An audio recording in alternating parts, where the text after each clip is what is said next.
दुनिया भर में जहां आज माओं का आलमी दिन मनाया जा रहा है, वहीं कुछ माएँ ऐसी भी हैं जो तन्हा ओल्ड एज होम्स में लावारिसी की जिंदगी बसर कर रही हैं और अपनी औलादों की मुंतजर हैं। इसी हवाले से देखेंगे रिमसा मुबीन की रिपोर्ट।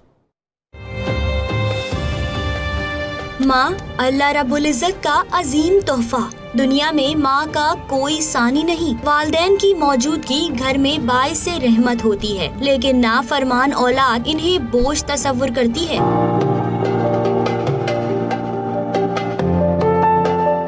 कई लोग हकीकी जायदाद वालदा को ओल्ड एज होम में छोड़ आते हैं।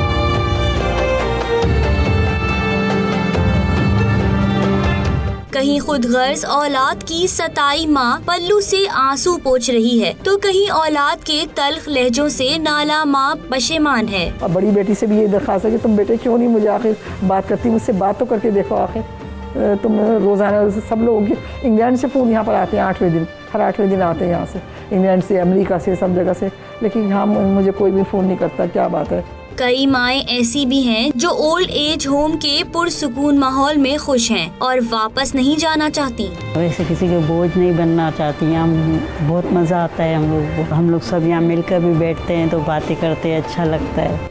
बेहिसी का आलम ये है कि ओल्ड एज होम में छोड़ने के बाद औलाद माँ का हाल पूछना भी मुनासिब नहीं समझती। इनका इंतज़ार ख़त्म ही नहीं होता इनके आने का, लेकिन इतना सब्र करते हैं, इतना सब्र करते हैं। बाज़ औक़ात मुझे इनके सब्र से खौफ आता है कि या अल्लाह पाक इस तरह के बुढ़ापे में ये वाला सब्र, बस अल्लाह हदायत दे, अल्लाह इनके घर वालों को हदायत दे। ओल्ड एज होम में कसम पुरसी की जिंदगी गुजारती ये माएँ अपने प्यारों की राह तकती हैं कि कोई आए और इन्हें अपनों में ले जाए।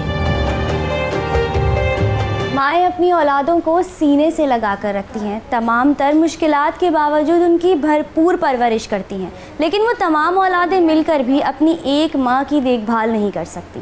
कैमरामैन मोहम्मद आसिफ के साथ रिमसा मुबीन, 92 न्यूज़, कराची।